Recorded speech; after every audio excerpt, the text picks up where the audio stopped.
మనిషికి ప్యాషన్ ఉంటే ఎంతవరకైనా వెళ్తారంటారు కదా, కానీ ఆ ప్యాషన్ హద్దులు దాటితే ఏమవుతుంది? అచ్చం అలాంటిదే ఈ కథ. పోలీస్ అవ్వాలన్న తన కలను నిజం చేసుకోవడానికి ఒక అమ్మాయి ఏకంగా నకిలీ పోలీస్ అవతారం ఎత్తి నెలల పాటు అందరినీ నమ్మించింది. వింటుంటేనే సినిమా కథలా ఉంది కదా.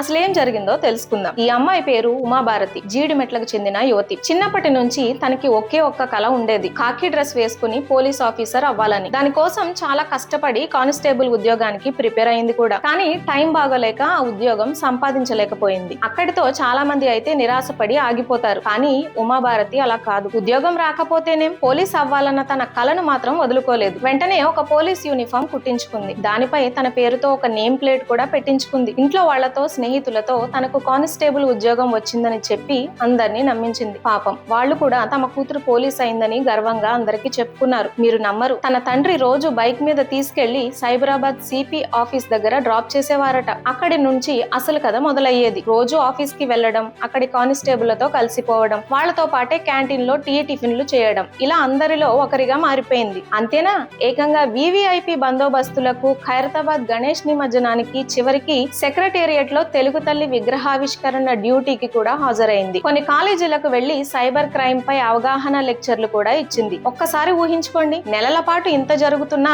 ఏ ఒక్కరికి చిన్న అనుమానం కూడా రాలేదు. నిజంగా ఇంటి దొంగని ఈశ్వరుడు కూడా పట్టుకోలేరు అన్నట్లుగా ఉంది కదా ఈ వ్యవహారం. అయితే ప్రతి కథలో ఒక ట్విస్ట్ ఉన్నట్లే ఇక్కడ ఒక చిన్న పొరపాటుతో దొరికిపోయింది. ఒక రోజు బందోబస్తు డ్యూటీలో ఉన్నప్పుడు ఒక సీనియర్ అధికారి తన యూనిఫామ్ పై ఉన్న బ్యాడ్జ్ ని గమనించారు. అది ఒక హెడ్ కానిస్టేబుల్ కు ఉండాల్సిన బ్యాడ్జ్. ఏ బ్యాచ్ నీది అని అడిగితే 2022 బ్యాచ్ అని చెప్పింది.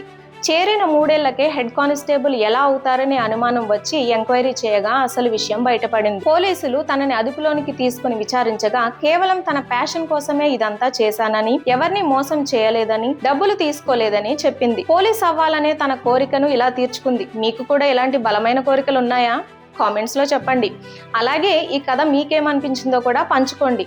చూసారు కదా, ఒక కళ మనిషిని ఎంత దూరం తీసుకెళ్తుందో. ప్యాషన్ ఉండడం మంచిదే, కానీ అది సరైన దారిలో ఉండాలి. ఉమాభారతి కథ మనందరికీ ఒక ఆశ్చర్యాన్ని, ఆలోచనను మిగిల్చింది. ఇలాంటి మరిన్ని ఆసక్తికరమైన కథల కోసం మన ఛానల్ కు సబ్స్క్రైబ్ చేయడం మర్చిపోకండి.